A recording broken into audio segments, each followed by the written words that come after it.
Hi friends, welcome to Malli's Kitchen. Malli's Kitchenல இன்னைக்கு நம்ம மீன் குழம்பு எப்படி பண்ணலாம்னு பார்க்கலாம். இப்போ மீன் குழம்புக்கு தேவையான புளி நான் கரைச்சி வச்சிருக்கேன்.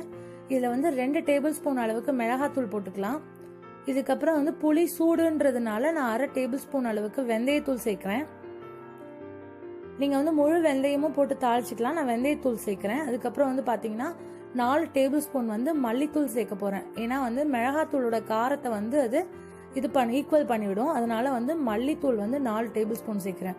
ஸோ இந்த மாதிரி திக்கா நீங்க கரைச்சி வச்சுக்கோங்க புளியை. அதுக்கப்புறம் பாத்தீங்கன்னா கல் உப்பு தேவைக்கு ஏத்த மாதிரி கல் உப்பு நம்ம இதுல சேர்த்துக்கலாம். சேர்த்துக்கிட்டு கரைச்சிட்டு இதுக்கப்புறம் தேங்காய் பேஸ்ட் இதுல நம்ம சேர்க்கலாம். நான் தேங்காவோட 2 டேபிள் ஸ்பூன் ஜீரகமும் 2 டேபிள் ஸ்பூன் சோம்பும் போட்டு இந்த மாதிரி திக்கா அரைச்சி வச்சிருக்கேன். நீங்க அதே மாதிரி திக்கா அரைச்சி நீங்க அந்த குழம்பு கரைச்சதுலயே கலந்துக்கோங்க. இதுக்கப்புறம் அதுக்கு தேவையான வெங்காயம், தக்காளி, பச்சை மிளகா, கருவேப்பிலை எல்லாமே நான் ரெடியா வச்சிருக்கேன். இப்போ குழம்பு தாளிச்சிட்டு இருக்கோம். தாளிக்கிறதுக்கு பாத்தீங்கன்னா எண்ணெய் கொஞ்சம் அதிகமா ஊத்திக்கோங்க. எண்ணெய் ஊத்திக்கிட்டதுக்கு அப்புறம் என்னன்னா வடகம் நான் போட்டு தாளிக்க போறேன். நான் ஆயில் ஊத்திருக்கேன். நீங்க உங்களுக்கு வேணும்னா நல்லெண்ணெய் கூட நீங்க சேர்த்துக்கலாம். இப்போ நான் வடகம் போடுறேன். வடகம் இல்லாதவங்க வெந்தயத்தை போட்டு நீங்க தாளிச்சுக்கோங்க.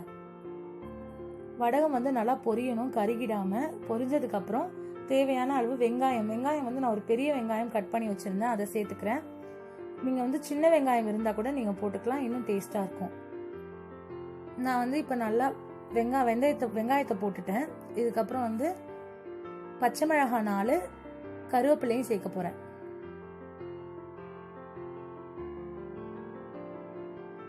எல்லாத்தையும் போட்டு நல்லா வதக்கிக்கலாம். வெங்காயம் கோல்டன் ப்ரௌன் கலர் வரணும், அது வரைக்கும் நல்லா வதக்கிக்கிட்டு என்னோட புளி கொஞ்சம் கம்மியான புளிப்பு தான் இருக்கும். அதனால நான் 4 தக்காளி கட் பண்ணி வச்சிருக்கேன். ஸோ தக்காளியை ஆட் பண்றேன். நீங்க வச்சிருக்கிற புளி ரொம்ப புளிக்கும் அப்படின்னா நீங்க தக்காளியோட அளவை கம்மி பண்ணிக்கலாம்.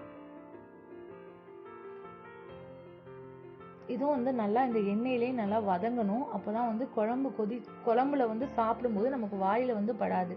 முழுசாவே இருக்கும் இல்லாட்டி தக்காளி. இது நல்லா இப்போ வதங்கிடுச்சு. இதுல நம்ம கரைச்சி வச்சிருக்கிற புளியை ஆட் பண்ணலாம்.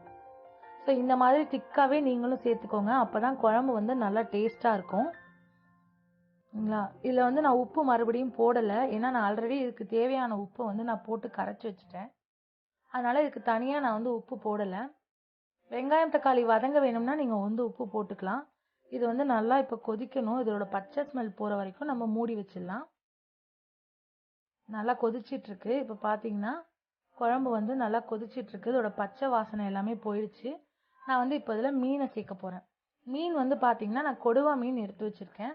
என்ன மீன் வேணும்னாலும் உங்களுக்கு பிடிச்ச மீனை நீங்க இதுல சேர்த்துக்கலாம்.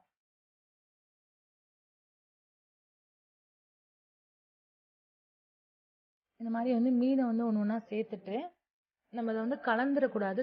கலக்கினோம்னா மீன் உடைஞ்சிரும். ஸோ இந்த மீன் வேகிறதுக்கும் ஒரு 10லேருந்து 15 நிமிஷம் வரைக்கும் ஆகும். அப்போ நம்ம மூடி போட்டு இந்த மீன் போட்டதுக்கு அப்புறம் வேக வச்சிடலாம்.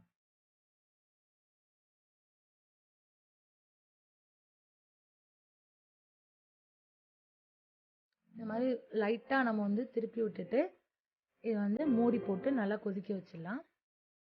ஒரு 10 to 15 நிமிஷம் வெந்தா போதும். இல்லை இப்போ மீன்ல ஊற்றின எண்ணெய் எல்லாமே மேலே வந்துடுச்சு. மீனும் நல்லா வெந்துடுச்சு. மறக்காம நீங்க இந்த டிஷ்ஷை உங்க வீட்டில் ட்ரை பண்ணி பாருங்க. பார்த்துட்டு எங்களுக்கு கமெண்ட் பண்ணுங்க. இதுக்கு முன்னாடி எங்களோட சேனலை சப்ஸ்கிரைப் பண்ணாம இருந்தீங்கன்னா சப்ஸ்கிரைப் பண்ணுங்க. பக்கத்தில் இருக்கிற பெல் ஐக்கானை கிளிக் பண்ணுங்க. தேங்க்யூ.